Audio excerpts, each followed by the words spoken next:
Good morning, true crime friends. How y'all doing? Look. We need to talk about this Robert Tellis.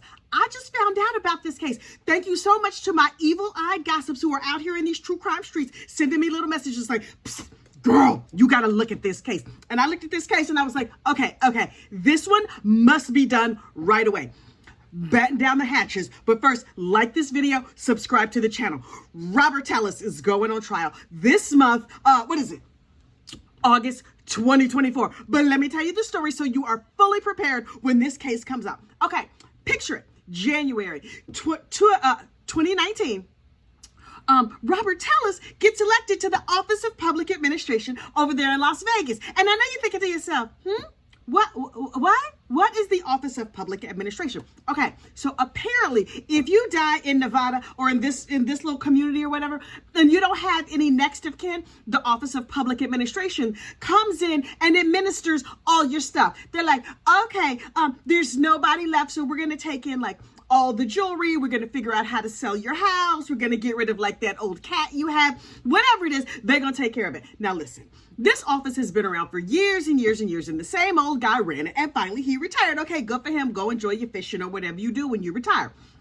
And so Miss Rita Reed was over there at the office, and she's like, I've been the office manager down here since Jesus was a boy, and I will just keep charge of everything. We're going to keep all the same rules. Nobody panic. They're holding an election, and I'm not going to run. I'm just going to sit here and be the office manager like I have been doing for years, and everything is going to be great. And then Robert Tellis gets elected, and Rita was like, oh, good, the new boss is coming in. I voted for him. I'm sure this is going to be great.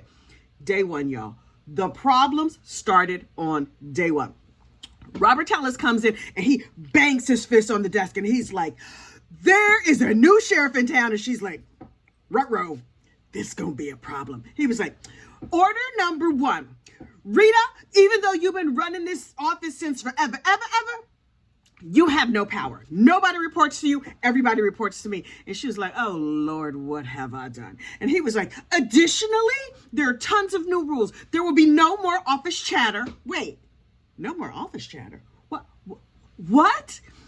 I personally think that it is in the Constitution that you are entitled to life, liberty, and the pursuit of happiness. And by pursuit of happiness, I mean office chatter, because that is why people work in offices.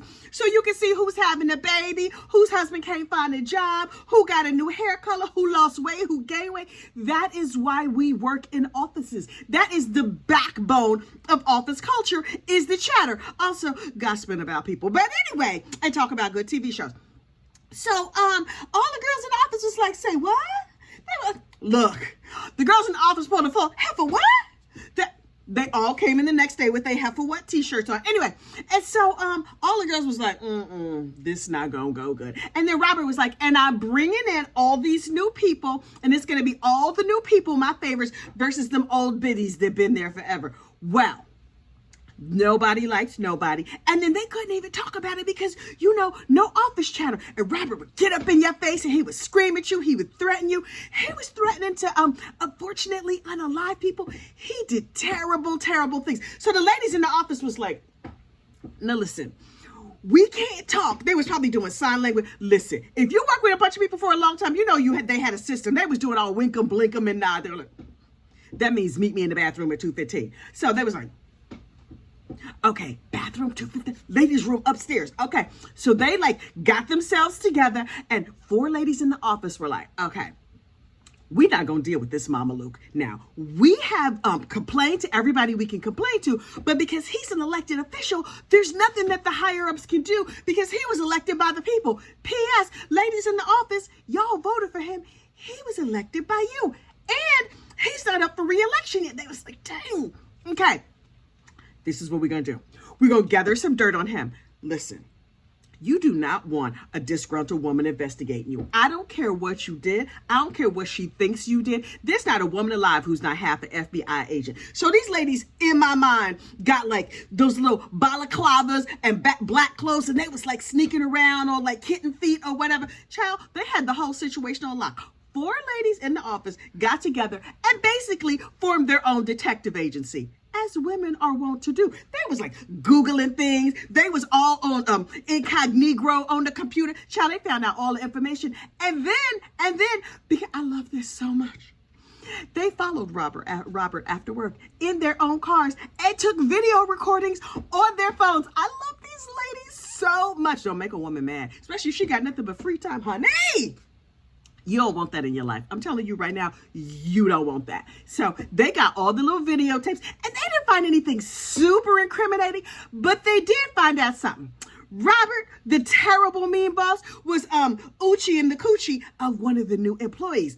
Miss Roberta, they was like, oh, we have this little video right here of Robert and Roberta having a meeting. Okay, what kind of meeting y'all having? In the back seat of her car. Now, did they get actual pictures of the in and out going down? No, they did not. But what they did get was video phone footage of these two people meeting up in a random parking lot and getting in the back seat of Roberta's car. And then after a while, getting out of the back seat and she fixing her dress or whatever. Nasty heifer.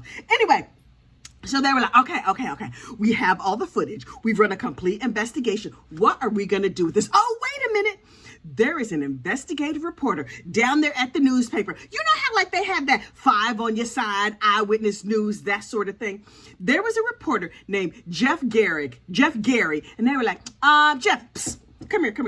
I can't talk to you while I'm at work because, you know, that is against all the rules. But what I can do is just slip you this little video from my non-work related email. And they told him all the tea. So Jeff was like, oh, well, let my fingers do the walking. And he wrote a scandalous article about Robert Tellis. And Robert was like, oh, well, wait a minute. Wait. I would like to comment and I would like to put out an official statement to say them heifers is lying. That's not what he said. I'm summarizing. But the gist of what he said was, them heifers is lying on me. You know, people are always after me because I am a good politician and it is terrible. I am a family man. I love my wife very much. These people are just trying to ruin my re-election campaign and they're trying to ruin my happy family. And the investigative reporter was like, right. Your happy family, you say. Is this the same happy family, the wife that you have domestic violence charges against because you was sort of like helping her see the light with your fist or something? And he was like, right, see, what had happened was I used to have a drinking problem, but now I fixed the drinking problem and everything is okay. And the reporter was like, right. Does your wife know that you're having an affair with the lady down at the office? And Robert's like, stop talking. The more you talk, the more people think that this is not just a slander campaign against me. It's terrible.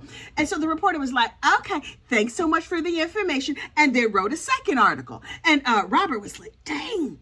This is really sinking my re-election efforts. And then the reporter wrote a third article. Miss Rita, the office manager, was like, you know what I'm going to do? We're not leaving this up to these crazy mama Lukes no more. I am now running for office. And everybody in the local area was like, Rita for public, whatever it is, public office of public administrator. And she won the election. Yay! In my mind, she won in a landslide, but I didn't read that anyplace. But she very definitely won. And Robert Tellis was very definitely out. You know what he was? Crazy and mad. He was like, you know what? This is not my fault because I did terrible things. This is not the fault of those 4 women who formed an ad hoc investigation agency. P.S. Which one of your coworkers would you want to join you in your investigation agency? Child, I know exactly which ones because there's certain people in my office that are super, super nosy. And I'm just like, girl, look, can you find down the... These heifers let their Google fingers do the walking, and I am here for it. Anyway, and I think most of them would also choose me too because I might know a little something about that investigations life. So anyway, Robert was like, it's not my fault this went all the way to the left. Those 4 ladies down at the office, I can't unfortunately unalive all 4 of them. It's clearly not my affair partner's fault. You know whose fault this is? The reporter who told on me. If people would just keep their mouth shut, then nobody would have known and I would have been able to keep my city job. So he's like, okay, I know what I'm gonna do. I'm going to dress up like a landscaper and I'm going to put on like a straw hat and just all like my skin is all covered up. And then I'm going to go and he snuck into the backyard of Jeff Gurman's house and unfortunately unalived him by impaling him over and over and over until he was no longer on this mortal coil. But listen, Jeff, the reporter, was not going down easy. He was windmilling on this dude and everything. And even though Robert was all covered up with long sleeves and everything, Jeff was scratching him as he went out. And he's like, I tell you what, you may get the best of me on this side of glory, but DNA is still a thing. So he scratched him and got his unaliver's DNA under his fingernails. So couple days go by, and one of the neighbors was like, what is that? Somebody need to take their garbage. Oh, it's a body. And so they called the popo, and everybody was just like, oh my goodness, who could have unfortunately unalived this investigative journalist? People down at the newspaper was like, it's kind of a lot of people that he may met. It could be the mobsters. It could be all these other dirty politicians or whatever. But high on that list was Robert Tellis. And so the police were like, hello, Mr. Tellis. Listen, can you come outside and just have a chat with us? And Robert was like, you'll never take me alive. And he threatened to unalive himself, and he went all crazy. And they were like, oh, okay. We're going to need you to calm down. So they got like a hostage negotiator or whatever, and they got him to come out of the house, and he had harmed himself. So they put him all in the hospital. Also, they took some DNA because they was like, okay, thank you for making it so we didn't have to like subpoena you to get the DNA. We're just going to take this blood that you left all over the place of your own. We're going to collect that for a DNA sample. Thank you so much. And they took him down to the jail, and they compared the DNA. And what do you know? The DNA under the fingernails of the reporter was none other than Robert Tellis. And so Robert was like, oh, don't look at my house though, because I know it seems like, I think somebody's trying to set me up. And so, yeah. People are setting me up, and that's why you might find stuff in my house. And the cops were like, cool story, dude. Okay, we're gonna need one of them subpoenas or whatever, search warrant. And they went and they searched all over his house, and they found all the things that were used in the crime. Oh, they found a straw hat that the landscaping guy was wearing at the time of the crime. Here's the thing. Robert Tellis was caught on videotape on a Ring doorbell. You know, Ring doorbells are out here solving crimes. Ring doorbell is out here. They just like a second police force in everybody's neighborhood. They were like, the guy on the Ring doorbell has a limp. Robert, can you walk from here to there? He's like, why do you want me to walk from here to there? As he walks across the room with the limp. And they were like, aha! Not only did we get you with the DNA, we also got you with the limp. And so it's time for Robert Tellis to go to trial. And he is pleading not guilty. The unmitigated gall. I cannot with this man. But look. It's not enough that he's pleading not guilty. He has decided to represent himself. And I'm like, ooh, the Sarah Boone of it all, the foolishness, the Daryl Brooks. And so the judge in the case was like, okay, Dum, can you step forward, please? Because I really need to have a little chitty chat with you. Clearly, sir, with all due respect, you're out of your mind, and you're clearly not qualified to represent yourself. What are you, stupid? That's not what she said. That is the spirit of what she said. So she had a 45-minute colloquy. Ooh, I love the word colloquy. She had a little colloquy with him, trying to talk some sense into his foolish head. And she was like, do you know criminal law? He's like, I went to law school. And she's like, right. Have you practiced criminal law? He's like, I have practiced civil law. She was like, recently and in a courtroom? And he was like, I have Google. And she was like, okay, I'm begging you on bended knee to not do this. And he was like, ma'am, I respectfully disagree. And she was like, oh, Lord Jesus. And she talked to this fool. And finally, she was like, okay, I'm gonna sign this, but I'm making a very clear record that you, sir, are an idiot. But she said it in judicial language and real polite like and stuff. And he was just like, I understand, ma'am. Yes, ma'am. I understand completely. And then after the order was signed, allowing him to represent himself, then he went to another judge and was like, excuse me, Your Honor, that judge was mean to me. She tried to talk me out of representing myself. And I, Your Honor, feel very passionately that I could represent myself, and that she was unfair in trying to tell me that I am not smart enough, because everybody can see that I have a very large brain and I'm very smart. And the new judge was like, right. So I saw this on YouTube and I read the transcript, and if it were not against the law, I would come down there and bonk you on top of your head with this gavel because you're a real big idiot. But in lieu of the bonkation, what I'm going to say to you is, sir, the judge was right to give you that colloquy because it's real clear that you're going to lose. But sir, you are absolutely within your rights to ruin your entire life. Again, I'm summarizing. These are not quotes. And the judge was like, so the judge that you want to get rid of, she's one of our best and brightest. She's very good. So she stays on the case. And he's like, dang, now I'm really scared she's not going to like me. And the judge was like, don't worry about that, sir. No one likes you. And so now the case is coming up. Early, they're saying August. August is like now. I am scanning all the newspapers. I am desperate for the state of Las Vegas. No, the state of Nevada versus Robert Tellis. When this case comes, oh honey, I will be here. I will be perched. I will be ready to talk about every single bit of it. His opening statements, I need to hear. Because according to him, the ladies down at the office, they're the ones who were setting him up.